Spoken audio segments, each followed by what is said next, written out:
नमस्कार सभी मित्रों को स्वागत है आपका एक बार फिर से आपके अपने चैनल स्टडी विद पीके में। फ्रेंड्स, आज की इस वीडियो में हम मुगल साम्राज्य के बारे में पढ़ेंगे। इससे जो पिछली वीडियो थी उसमें हमने क्या मुगल साम्राज्य के संस्थापक मोहम्मद बाबर के बारे में पढ़ा था। उनके बाबर से संबंधित क्या है जो भी तथ्य थे, जो भी क्वेश्चन एग्जाम में पूछे जाते हैं, उन सभी के बारे में हमने देखा। उसके बाद हम उनके पुत्र हुमायूं हुमायूं के बारे में पढ़ेंगे। एक बार मैं आपको थोड़ा सा रिवाइंड करा देता हूँ। यानी कि मुगल साम्राज्य का जो समय काल है वो क्या है 1526 से लेकर के 1857 तक का समय काल जो है वो मुगल साम्राज्य के अंतर्गत आता है। उसके बाद बाबर के बारे में हमने पढ़ लिया था। डिस्क्रिप्शन में इसका लिंक दे दूंगा पिछली वीडियो का।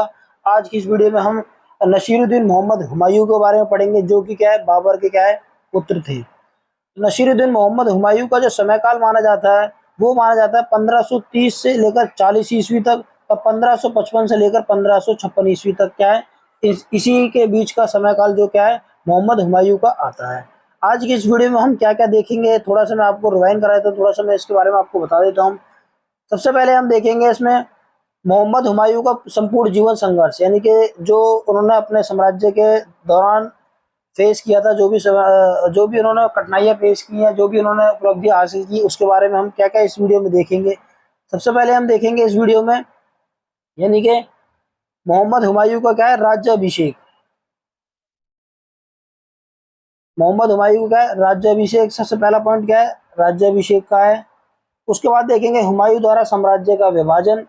उसके बाद हुमायूं के शासन में कठिनाइयाँ, यानी कि उनको किन कठिनाइयों का सामना करना पड़ा। हुमायूं द्वारा लड़े गए युद्ध, यानी कि किसी भी शासक की क्या है अगर इतिहास के बारे में जानना है तो उनके द्वारा क्या है लड़े गए युद्धों के बारे में अगर आप पढ़ोगे तो उनके पूरे जीवन का पता चल जाता है कि उन्होंने अपनी सीमाओं को क्या है कहाँ कहाँ तक विस्तार किया था, और किस युद्ध में उन्होंने क्या है किस युद्ध में पराजित हुए थे, और किस युद्ध में क्या है उन्होंने विजय प्राप्त करी थी। तो उन्हीं से क्या है काफ़ी क्वेश्चन बनते हैं उन्हीं युद्धों से। तो उसके बाद हम देखेंगे हुमायूं का क्या युद्ध में हारने के पश्चात का समय काल, यानी कि जब किसी युद्ध में हुमायूं हारा, जो मैंने इसमें समय काल बताया है, जैसे कि 1530 से लेकर 40।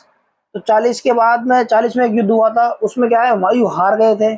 उसके बाद उन्होंने दोबारा जब भारत पर विजय प्राप्त करने के लिए क्या है 1555 में अभियान चलाया था। तो 1555 से 56 से लेकर क्या है पुनः क्या है हुमायूं का भारत पर अधिकार हो गया था। तो वही है, इसमें क्या है हुमायूं का युद्ध में हारने के पश्चात का समय काल। उसके बाद हुमायूं द्वारा क्या पुनः भारत विजय, यानी कि उन्होंने पुनः भारत पर विजय कब प्राप्त की। तो इस पूरी वीडियो में क्या है हम इन्हीं सभी पॉइंटों पे बात करेंगे जिनसे क्या एग्जाम में हमारे क्वेश्चन पूछे जाते हैं। दोस्तों, अगर आप मेरे चैनल पर नए हो तो चैनल को सब्सक्राइब जरूर कर लेना। सबसे पहले हम देख लेते हैं हुमायूं का राज्याभिषेक, यानी कि पहला पॉइंट जो था। तो सबसे पहले इसमें देख सकते हो आप हुमायूं का पूरा नाम नासिरुद्दीन मोहम्मद हुमायूं था। इसका जन्म मार्च 1508 ईस्वी में काबुल में हुआ था। काबुल कहाँ पर है? अफगानिस्तान में है, काबुल में हुआ था। इसके पिता का नाम क्या था? बाबर था, जैसे कि मैंने आपको बताया, जो क्या है मुगल साम्राज्य के क्या है संस्थापक थे। और इनकी माता का नाम क्या था? माहम बेगम। इनकी माता क्या थी? इनकी माता का नाम था माहम बेगम था। बाबर ने हुमायूं को बहुत ही कम आयु में, यानी कि जो बाबर था उसने अपने पुत्र हुमायूं को लगभग क्या 12 वर्ष की आयु में क्या है बदख्शाह, यानी कि बदख्शाह का सूबेदार नियुक्त कर दिया था। बदख्शाह कहाँ पर है फ्रेंड्स? ये क्या है अफगानिस्तान में क्या है एक क्षेत्र है, एक जगह है, जैसे कि एक शहर मान सकते हो आप, वहां पर जगह है, वहां का क्या है सूबेदार नियुक्त कर दिया था क्या 12 वर्ष की अल्पायु में ही। उसके बाद बाबर की मृत्यु के पश्चात 1530 ईस्वी में हुमायूं आगरा का शासक बना। यानी कि आप जैसे कि मैंने आपको बताया 12 वर्ष में क्या है उन्होंने उसको क्या है सूबेदार नियुक्त किया था। उसी दौरान क्या है बाबर की मृत्यु हो जाती है, यानी कि हुमायूं के पुत्र सॉरी हुमायूं के पिता बाबर की क्या है मृत्यु हो जाती है। उसके बाद जो शासक बनते हैं वो कौन बनते हैं? बाबर बनते हैं। कब? कहाँ पर? आगरा में। उसके बाद हम देखते हैं हुमायूं द्वारा साम्राज्य का विभाजन, यानी कि पहला पॉइंट क्या था हुमायूं का राज्याभिषेक।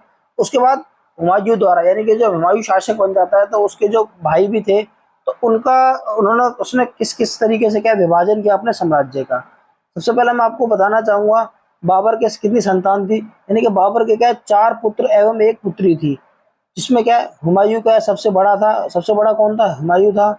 उसके बाद कामरान, अस्करी, हिंदाल, और एक पुत्री थी क्या गुलबदन। एक पुत्री थी गुलबदन, यानी कि दूसरा पुत्र था कामरान, तीसरा अस्करी, चौथा हिंदाल, और पांचवी क्या थी? गुलबदन पुत्री थी उसकी। बाबर ने फ्रेंड्स बात करें शासन के साम्राज्य काल की तो बाबर ने अपनी मृत्यु से पहले, यानी कि जब उसकी मृत्यु नहीं थी उससे पहले क्या है, हुमायूं को क्या है अपना उत्तराधिकारी, यानी कि अपना उत्तराधिकारी क्या है घोषित कर दिया था कि मेरे बाद जो शासक बनेगा वो कौन बनेगा, वह बनेगा हुमायूं। हुमायूं ने अपने पिता के निर्देशा के अनुसार, यानी कि उसके पिता ने क्या है उसको निर्देश भी दिए थे कि बेटा कि तेरे 4 भाई हैं तो उनके बीच में क्या राज्य का बंटवारा तुझे करना होगा। तो उसने पिता के निर्देशानुसार क्या अपने भाइयों में क्या राज्य का बंटवारा कर दिया था। यानी कि अब जो तीसरा पॉइंट है साम्राज्य का विभाजन, यानी कि काफी बड़े क्षेत्र पर क्या है जो बाबर था उसका अधिकार था। तो उसके बाद बाबर की मृत्यु के बाद क्या है हुमायूं शासक बना। तो हुमायूं ने क्या है किस किस तरीके से क्या है साम्राज्य का विभाजन अपने भाइयों में किया था। तो उसका जो उसका भाई था हुमायूं का कामरान, कामरान को उसने क्या है काबुल और कांधार, यानी कि काबुल और कांधार ये भी क्या है अफगानिस्तान के क्या है दो बड़े बड़े शहर हैं काबुल और कंधार। ये जगह भी क्या है जो हुमायूं ने क्या है कामरान को दी थी। अस्करी को क्या है संभल का क्षेत्र दिया था। संभल कहाँ पर है, संभल है उत्तर प्रदेश राज्य में एक जगह है संभल, वहां पर वहां का क्षेत्र क्या है अस्करी को दे दिया था। हिंदाल, हिंदाल को क्या है मेवाड़, मेवाड़ कहाँ पर है राजस्थान के अंदर एक बड़ा शहर है मेवाड़, वहां जगह है, वो वहां का क्षेत्र क्या है हिंदाल को दे दिया था। और एक इसका चचेरा भाई था सुलेमान मिर्जा, चचेरा भाई था उसको क्या बदकिशा का क्या है वहां का क्षेत्र क्या है बदकिशा को दे दिया था सुलेमान मिर्जा को। बदकिशा कहाँ पर है, ये क्या है अफगानिस्तान में है। तो इस तरीके क्या है साम्राज्य का क्या है उसने क्या है हुमायूं ने विभाजन कर दिया था। हालांकि विभाजन करने के पश्चात हुमायूं क्या है काफी थोड़ा सा कमजोर हो गया था, क्योंकि साम्राज्य का विभाजन क्या है कई 4-5 भागों में डिवाइड हो गया था, तो उसकी शक्ति भी क्या है काफी कम हो गई थी। उसके बाद हम नेक्स्ट पॉइंट के बारे में बात करते हैं, हुमायूं के शासन में कठिनाइयां, यानी कि हुमायूं के शासन में क्या क्या कठिनाइयां हुई, किन किन कठिनाइयों का उसे सामना करना पड़ा। तो हुमायूं का क्या है गद्दी पे बैठते ही क्या है कई कठिनाइयों का सामना करना पड़ा हुमायूं को। हुमायूं को अपने साम्राज्य विस्तार में सबसे ज्यादा डर क्या है अफगानों से था, यानी कि जो अ, अफगान थे उनका क्या है सबसे ज्यादा डर था हुमायूं को अपने शासन के विस्तार में। अफगानों में सबसे शक्तिशाली शासक कौन था, शेर खान, यानी कि उस समय का सबसे शक्तिशाली शासक था शेर खान। उससे क्या है हुमायूं को काफी डर था, तो जो कि बाद में क्या है हुमायूं के लिए सबसे बड़ी समस्या बना। सबसे बड़ी समस्या कौन बना, शेर खान ही क्या है हुमायूं के लिए क्या सबसे बड़ी समस्या बना था उस समय में। उसके पश्चात अपने साम्राज्य का भाइयों में विभाजन करने के बाद, यानी कि जो एक साम्राज्य होता है, यानी कि अगर मान लो इतने बीच में क्या है काफी इनका विस्तार है। अब यहाँ का क्षेत्र क्या है उसने अकामरान को दे दिया, यहाँ का अस्करी को दे दिया, यहाँ का हिंदाल को दे दिया और यहाँ का भाग किसी और को दे दिया। तो ऐसे करके क्या है साम्राज्य का विभाजन होगा, जिससे क्या है हुमायूं क्या काफी क्या है कमजोर पड़ गया था। उसके बाद हुमायूं क्या है एक विशाल सेना, यानी कि हुमायूं अपने समय काल में एक विशाल सेना नहीं रख सका, क्योंकि उसके पास क्या राजकोष में क्या धन का अभाव था, क्योंकि उसने क्या है साम्राज्य का विभाजन किया था, जिसकी वजह से क्या राजकोष पर काफी बड़ा असर पड़ा था। और जो भी क्या है विभाजन के बाद क्या है जो बहुत कम हो गया था इसका राजकोष, तो काफी इस चीज का काफी इफेक्ट पड़ा हुमायूं के शासनकाल में। फिर हम बात करते हैं हुमायूं द्वारा लड़े गए युद्ध, यानी कि हुमायूं ने क्या है किन किन युद्धों को अपने जीवन काल में लड़ा। सबसे जो प्रथम युद्ध लड़ा था हुमायूं ने क्या है कालिंजर का युद्ध, कालिंजर का युद्ध।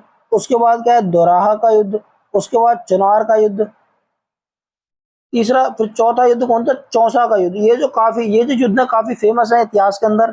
चौसा का युद्ध लड़ा था, यानी कि आप यहाँ पर देख सकते हो चौसा का युद्ध।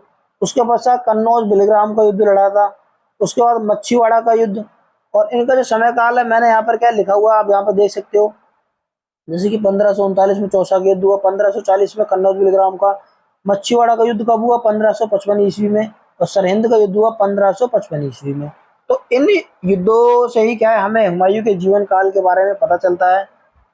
उसके उपरांत हम देख लेते हैं कालिंजर का युद्ध। सबसे पहला युद्ध क्या है, कालिंजर युद्ध है। तो उस युद्ध में क्या है, क्या क्या मतलब कैसे कैसे युद्ध लड़ा था, किससे युद्ध, किसके मध्य युद्ध हुआ था, इसके बारे में हम देख लेते हैं।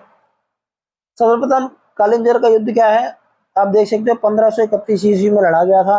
हुमायूं ने सबसे पहला आक्रमण कालिंजर के किले के लिए किया था, यानी कि कालिंजर के किले के लिए किया था। उस समय वहां का शासक कौन था, प्रताप रुद्रदेव। यानी कि जो कालिंजर का युद्ध हुआ था हुमायूं और प्रताप रुद्रदेव के बीच में हुआ था। लगभग 1 माह तक क्या किले को घेरने के बाद भी जब हुमायूं किले को नहीं जीत सका, तो उसने क्या है रुद्रदेव से क्या है संधि कर ली। यानी कि जो रुद्रदेव था वह भी क्या है प्रतापी शासक था। तो उसने जब एक माह तक उस हुमायूं उसके किले को नहीं जीत सका, तो उसने रुद्रदेव से क्या संधि कर ली। इस आक्रमण के दौरान यानी कि जब वो कलिंजर के युद्ध किले पर आक्रमण कर रहा था, हुमायूं को क्या एक खबर मिलती है। क्या खबर मिली कि अफगान सरदार महमूद लोदी बिहार से क्या है जौनपुर की तरफ आ रहा था। यानी कि जौनपुर का जो इलाका था वो क्या था, वो हुमायूं के अंडर ही आता था, हुमायूं के अंतर्गत ही आता था। तो वह कालिंजर के शासक रुद्रदेव से क्या काफी मात्रा में धन लेकर क्या जौनपुर क्या वापस लौट गया। यानी कि अपने जो शासक अपने साम्राज्य में क्या जौनपुर क्या वापस लौट गया था। यानी कि कालिंजर के युद्ध में ये घटनाएं हुई थी। उसके बाद आता है दोराहा का युद्ध। दोराहा का युद्ध क्या है 1532 ईस्वी में, जैसे कि आप देख सकते हो 1532 ईस्वी में लड़ा गया। यह युद्ध हुमायूं तथा महमूद लोदी की सेना के मध्य हुआ था। यानी कि जो महमूद लोदी जौनपुर की तरफ आ रहा था उसी के बीच में क्या है यह युद्ध लड़ा गया था महमूद लोदी की सेना के मध्य। इस युद्ध में क्या है हुमायूं क्या है विजय हुई थी। यानी कि उसने क्या है महमूद लोदी की जो सेना थी उसको क्या पराजित कर दिया था। यह युद्ध भी क्या है हुमायूं द्वारा जीता गया था। उसके बाद हम बात कर लेते हैं एक और युद्ध हुआ था चुनार का युद्ध। चुनार का युद्ध क्या हुआ था 1532 ईस्वी में क्या है यह युद्ध लड़ा गया था। यह युद्ध किस किस के मध्य लड़ा गया था एक बार आप यहाँ पर देख सकते हो। चुनार का युद्ध लड़ा गया था 1532 ईस्वी में। यह युद्ध शेर खान और हुमायूं के मध्य हुआ था। यानी कि अफगानों से क्या काफी डर था, और वही युद्ध वही हुआ जो शेर खान था अफगान शासक था उसके मध्य और हुमायूं के मध्य यह युद्ध लड़ा गया था। शेर खां भी एक शक्तिशाली शासक था। हुमायूं ने अपने आक्रमण के दौरान लगभग 4 माह तक चुनार के किले किले का क्या घेराव किया हुआ था, परंतु उसके बाद भी हुमायूं असफल रहा, क्योंकि शेर खान भी क्या अफगानों में काफी शक्तिशाली शासक था, इसलिए वह उसे नहीं जीत सका। परंतु शेर परंतु शेर खान क्या है लंबे समय तक क्या है हुमायूं से क्या है युद्ध नहीं लड़ सका, और अंत में उसने हुमायूं से क्या है संधि कर ली, और अपने एक पुत्र को क्या है हुमायूं के साथ क्या है विश्वास के तौर पर भेज दिया कि मैं आपके साथ क्या है कोई गलत काम है, यानी कि कोई भी दगाबाजी नहीं करूंगा, और संधि का क्या है जो उन्होंने संधि करी थी उसको क्या है निभाऊंगा। इसके साथ ही जिसके साथ ही क्या है हुमायूं ने क्या बंगाल पर क्या अपना अधिकार कर लिया था। जो अगला युद्ध आता है वो क्या है चौसा का युद्ध। यानी कि ये भी युद्ध क्या है काफी फेमस हुआ था इतिहास के अंदर चौसा का युद्ध। तो इस युद्ध में क्या है यह युद्ध क्या है शेर खां और हुमायूं के बीच, यह युद्ध भी क्या है शेर खां और हुमायूं के बीच लड़ा गया था। इस युद्ध में क्या है इस युद्ध से पहले हुमायूं आगरा से लगभग, यानी कि जब यह युद्ध होने वाला था, जब हुमायूं का आगरा से लगभग क्या है फरवरी 1535 से 1537 तक ईस्वी तक क्या दूर रहा था। यानी कि अपने साम्राज्य जो आगरा था आगरा से क्या है काफी दूर रहकर क्या है अपने साम्राज्य का विस्तार कर रहा था। इसी बीच में शेर खान ने क्या अपनी स्थिति क्या है आगरा पर क्या है मजबूत कर ली थी। यानी कि अपनी सेना का और अपनी जो भी कौशल रणनीति थी उसको क्या मजबूत कर लिया था। इस युद्ध में क्या है सैनिक यानी कि हुमायूं के, यानी कि जब ये युद्ध लड़ा गया था चौसा का युद्ध, तो इस युद्ध में क्या हुमायूं को अनेक सैनिक गंगा नदी में डूबकर मर गए।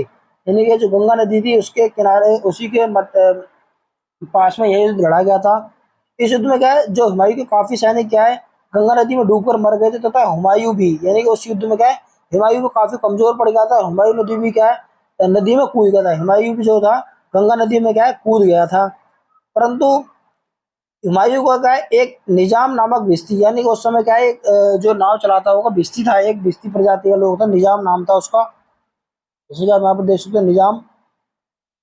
उसने क्या है हुमायूं को क्या डूबने से बचाया था। उसने क्या है हुमायूं का डूबने से बचाया था, तथा हुमायूं ने उस भिश्ती को एक दिन का क्या है बादशाह भी बनाया था। यानी कि इस उपलक्ष्य में क्या है जब उसने भिश्ती ने हुमायूं को डूबने से बचाया, तो इसी उपलक्ष्य में क्या है हुमायूं ने उसको एक दिन का बादशाह ही बनाया था। और इस युद्ध में जब शेर खान का विजय हो जाता है, तो उसने क्या है अपने आप को क्या शेर शाह यानी कि शेर शाह की क्या है उपाधि धारण की थी। यानी कि उसने क्या अपने आप को क्या शेर शाह की क्या उपाधि दी थी।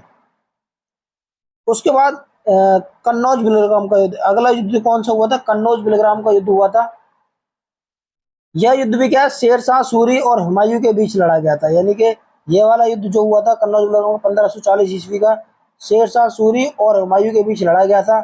इस युद्ध में क्या है हुमायूं पराजित हुआ था। यानी कि इस युद्ध के बाद क्या है हुमायूं पराजित हो गया था। जैसे कि मैंने आपको बताया 1530 से लेकर 40 का समय काल हुमायूं का था, और उसके बाद 1555 से लेकर 1556 का जो साम्राज्य काल का समय था वह हुमायूं का था।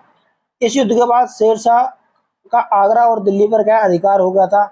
उसके बाद क्या हुआ, यानी कि जब शेरशाह हुमायूं क्या पराजित हो गया, एक युद्ध था मच्छीवाड़ा का युद्ध, यानी कि 1540 में जब हुमायूं हार गया था, तो हुमायूं क्या है भारत से क्या है चला गया था, इधर उधर भटकता रहा। उसका भी हम नेक्स्ट अगली मतलब देखेंगे वीडियो में क्या क्या हुआ था उस समय काल में। एक युद्ध था मच्छीवाड़ा का युद्ध, यानी कि 1555 ईस्वी में, जब हुमायूं क्या है दोबारा उसने क्या है भारत पर आक्रमण किया था विजय प्राप्त करने के लिए। इस युद्ध में हुमायूं और अफगान शासक इब्राहिम सूर की सेना के मध्य हुआ था, यानी कि एक अफगान शासक था इब्राहिम सूर, उसकी सेना के मध्य युद्ध हुआ था। और इस युद्ध में क्या हुमायूं क्या विजयी रहा था, इस युद्ध में क्या हुमायूं जीत गया था मच्छीवाड़ा का युद्ध। उसके बाद एक लास्ट युद्ध था सरहिंद का युद्ध। सरहिंद का युद्ध कब हुआ था, 1555 ईस्वी में। इस युद्ध में क्या है हुमायूं और सिकंदर सूर के बीच में लड़ा गया था। इस युद्ध में सिकंदर सूर हार गया और अपने साम्राज्य को क्या है छोड़कर क्या है वह भाग गया था। और इस प्रकार हुमायूं ने क्या है अपना साम्राज्य पुनः हासिल कर लिया था।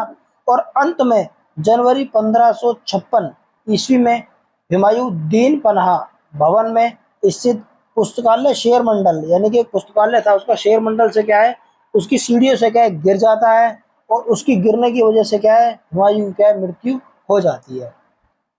तो 1556 ईस्वी में क्या है हुमायूं दीन पनाह भवन में क्या है स्थित शेर मंडल से गिर जाता है, पुस्तकालय से सीढ़ियों से गिरने की वजह से क्या है हुमायूं की मृत्यु हो जाती है। काफी एग्जामों में क्या है क्वेश्चन पूछे गए, काफी इंपॉर्टेंट क्वेश्चन है, जैसे शेर मंडल पुस्तकालय का नाम क्या था, शेर मंडल।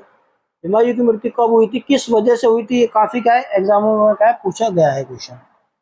उसके बाद हम देख लेते हैं हुमायूं द्वारा हारने के पश्चात का समय काल, यानी कि जब हुमायूं क्या है चौसा का युद्ध था जो था 1540 ईस्वी में लड़ा गया था वह हार जाता है, उसके बाद का समय काल क्या था, यानी कि उसने क्या क्या किया, कहाँ कहाँ वह गया। हुमायूं क्या है लगभग क्या 3 वर्ष तक क्या राजस्थान और सिंध के कुछ प्रांतों में इधर उधर भटकता रहा अपने साम्राज्य काल में, यानी कि जब वह युद्ध हार गया था 1540 में चौसा का युद्ध। इस बीच में हमीदा बानो बेगम से शादी कर ली, यानी कि इसी बीच में क्या है जब वह 3 वर्ष राजस्थान और सिंध के प्रांतों में भटकता रहा, इसी बीच में उसने हमीदा बानो बेगम से शादी कर ली, जो कि सिया मौलवी अली अकबर की क्या पुत्री थी। 15 अक्टूबर 1542 ईस्वी में अमरकोट के राणा वीरसाल के महल में हुमायूं के पुत्र अकबर का यानी अकबर ने जन्म लिया था। हुमायूं को क्या एक पुत्र हुआ था, कौन उसका नाम क्या था, अकबर। यानी कि इसकी जो नेक्स्ट वीडियो आएगी मुगल साम्राज्य की, उसमें क्या हम अकबर के बारे में पढ़ेंगे। यानी कि हुमायूं के बाद जब हुमायूं की मृत्यु हो जाती है सीढ़ियों से गिरने के बाद में 1556 में, उसके बाद उसका पुत्र अकबर अपने साम्राज्य का क्या शासक बनता है और अपने साम्राज्य का विस्तार करता है। उसके बाद 1543 ईस्वी में, यानी कि 1542 में क्या है अमरकोट के राणा वीरसाल के महल में अकबर का जन्म होता है। उसके बाद 1543 ईस्वी में हुमायूं ईरान चला गया, यानी कि ईरान चला जाता है, और यहाँ के शासक तहमास्प, यानी कि वहाँ के शासक होते हैं एक तहमास्प के यहाँ क्या शरण लेता है, और इन्हीं की सहायता से 1545 ईस्वी में इसने अपने भाइयों से काबुल और कांधार जीत लिया था। यानी कि अपने भाइयों को जो ये कमजोर पड़ जाता है साम्राज्यों को देने के बाद काबुल और कांधार, उसे क्या है वापिस पुनः क्या है ले लेता है अपने पास में। हुमायूं द्वारा पुनः भारत विजय, यानी कि हुमायूं की क्या है पुनः भारत विजय कब हुई, यानी कि जैसे कि मैंने आपको बताया 1540 से लेकर क्या है 1530 से लेकर 40 का समय क्या है हुमायूं का था। उसके बाद 1555 से लेकर 1556 का समय काल जो था वो उसने क्या है पुनः भारत विजय, यानी कि पुनः भारत विजय का क्या था मच्छीवाड़ा, यानी 1555 ईस्वी, और सरहिंद का युद्ध 1555 ईस्वी में। युद्ध के पश्चात हुमायूं ने क्या भारत पर क्या है अपना पुनः साम्राज्य क्या है स्थापित कर लिया था। यानी कि जो हमने पहले पढ़ा था मच्छीवाड़ा और सरहिंद का युद्ध, इसी युद्ध के बाद क्या है हुमायूं ने क्या है पुनः भारत पर क्या है विजय प्राप्त कर ली थी। उसके बाद हम थोड़े से बेसिक क्वेश्चन देख लेते हैं, हुमायूं से जुड़े हुए कुछ महत्वपूर्ण तथ्य हैं, काफी एग्जामों में क्या है इनसे क्वेश्चन पूछे जाते हैं। जैसे कि आप देख सकते हो हुमायूं ने 1541 ईस्वी में सिया मीर बाबा दोस्त उर्फ मीर अली की पुत्री से क्या है विवाह किया, जिसका नाम क्या था हमीदा बानो बेगम था। लगभग 1533 ईस्वी में हुमायूं ने दिल्ली में दीन पनाह नामक विशाल दुर्ग का क्या है निर्माण करवाया था, उसी के अंदर क्या है शेर मंडल क्या है पुस्तकालय का भी एक इसने निर्माण करवाया था दीन पनाह भवन में। हुमायूं ने बंगाल के गौड़ क्षेत्र का नाम बदलकर, यानी कि हुमायूं ने क्या काम किया था, एक बंगाल में क्या एक गौड़ क्षेत्र था, एरिया था, उसका नाम बदल कर क्या जन्नताबाद रखा था। हुमायूं के पुस्तकालय का नाम क्या था शेर मंडल था, काफी एग्जामों में क्वेश्चन पूछा गया है। हुमायूं क्या है ज्योतिष में विश्वास रखता था अपने समय में। तो वह क्या है सोमवार को क्या है सफेद, शनिवार को काले और रविवार को क्या है पीले वस्त्र यानी कि पीले कपड़े क्या है पहनता था, क्योंकि वह ज्योतिष में विश्वास रखता था इसलिए। दिल्ली में हुमायूं ने क्या मदरसा ए बेगम यानी कि मदरसा ए बेगम विद्यालय खुलवाया था। हुमायूं को क्या है अबुल फजल यानी कि अबुल फजल ने क्या है इंसान एक कामिल की संज्ञा दी थी। उसके बाद हुमायूं का मकबरा यानी कि हुमायूं का जो मकबरा कहाँ पर है, दिल्ली में स्थित है। इस मकबरे के वास्तुकार कौन है? मिराग मिर्जा घियास यानी कि इसके वास्तुकार थे मिराग मिर्जा घियास थे। तो फ्रेंड्स कुल मिला के आप देख सकते हो मैंने यहाँ पर अपने चैनल का लोगो भी लगा रहा है स्टडी विद पीके। इससे जो नेक्स्ट वीडियो आएगी उसमें दोस्तों हम क्या है हुमायूं के पुत्र अकबर के बारे में पढ़ेंगे। अकबर से संबंधित जो भी तथ्य होते हैं, जो भी एग्जाम में क्वेश्चन पूछे जाते हैं, उनके बारे में क्या है हम पढ़ेंगे। तो दोस्तों अगर आप मेरे चैनल पर नए हो तो चैनल को सब्सक्राइब जरूर कर लेना। और अगर आपको इसकी वीडियो का मतलब पीडीएफ चाहिए तो आप मेरे टेलीग्राम चैनल से जुड़ सकते हो। टेलीग्राम चैनल का लिंक मैं डिस्क्रिप्शन में दे दूंगा, वहाँ पे जाकर आप इस पीडीएफ को डाउनलोड कर सकते हो। और तो दोस्तों मिलते हैं नेक्स्ट वीडियो में, तब तक के लिए जय हिंद, जय भारत, जय हरियाणा दोस्तों।